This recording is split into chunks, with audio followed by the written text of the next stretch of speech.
plus maintenant, je pense même que LR n'aura pas un candidat désigné par LR. LR soutiendra un candidat qui peut être à l'extérieur. Et il y a deux stratégies différentes.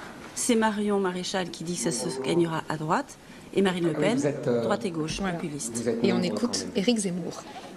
Je ne m'y attendais pas, on m'avait prévenu, mais je n'y croyais pas. Tous ces gens qui viennent quand on leur parle de convention des droites, d'union des droites, de rassemblement de toutes les droites, de rassemblement populaire et même, qui sait, populiste, d'alliance entre le rassemblement et les républicains, et même de rassemblement des populistes, des dissidents de France Insoumise, dans tous ces mots interdits, impossibles.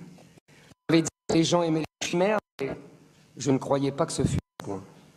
Non, vous croyez où, franchement? Aux États-Unis, en Hongrie, en Pologne, en Italie, en Autriche? Non, mais vous croyez vraiment que vous allez échapper au second tour Marine Macron et à la réélection de Macron? Vous n'êtes pas sérieux, pas raisonnable. Vous n'y croyez pas quand même. Je sais que Joseph de Maistre disait que le peuple français était le plus facile à tromper, le plus difficile à détromper, le plus puissant à tromper les autres, mais enfin quand même. C'est réglé, c'est plié, vous êtes venus pour rien. Circulez, il n'y a rien à voir. Vous savez que vous êtes en France quand même, et qu'en France, on a la droite la plus bête du monde. Vous savez quand même que c'est breveté dans le monde entier. On est le pays des droits de l'homme et la droite la plus belle du monde. Et ça va ensemble. Non, vraiment, vous n'êtes pas raisonnable. Et puis, j'ai bien lu le thème de la Convention. Comment alternative au progressisme.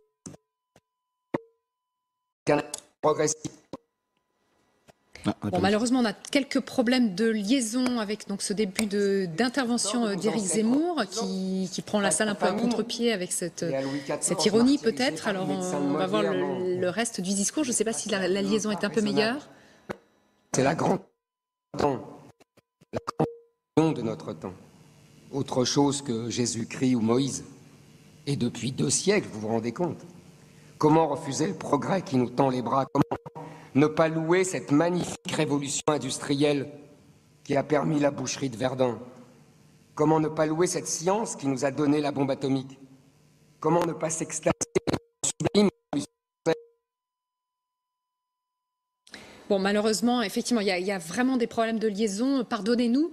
On espère que ça pourrait être rétabli assez vite. Comment est-ce que vous pouvez juger déjà son début d'intervention, là, Éric Zemmour? On peut estimer qu'il a pu avoir quelques problèmes pour se faire entendre déjà. Mais bon, c'est technique, ça va être réglé peut-être par la logistique de cette convention. Sur le fond, on n'a pas pu entendre grand-chose à part ce moment important quand même qui dit Marion Macron... vous y croyez, vous, ce duo, tout ça est plié, donc sous-entendu, il va y avoir une surprise d'ici là pour échapper à ce duo. On essaie de réécouter, pardon. Et les femmes sont libérées de millénaires d'oppression.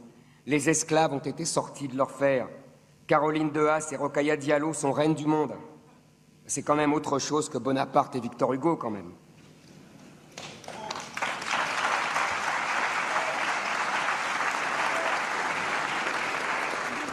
La mondialisation heureuse a fait sortir centaines de millions de Chinois ou d'Africains de la misère.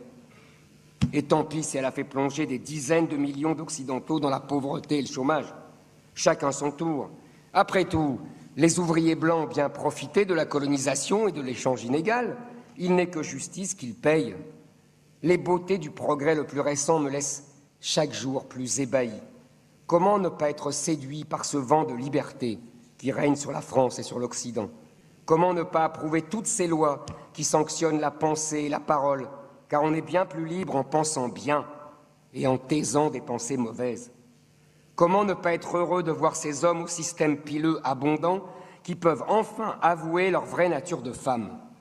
De ces femmes qui n'ont plus besoin du contact dégoûtant des hommes pour faire des bébés, de ces mères qui n'ont plus besoin d'accoucher pour être mères. Comme dit la magnifique Agnès Buzyn, une femme peut être un père.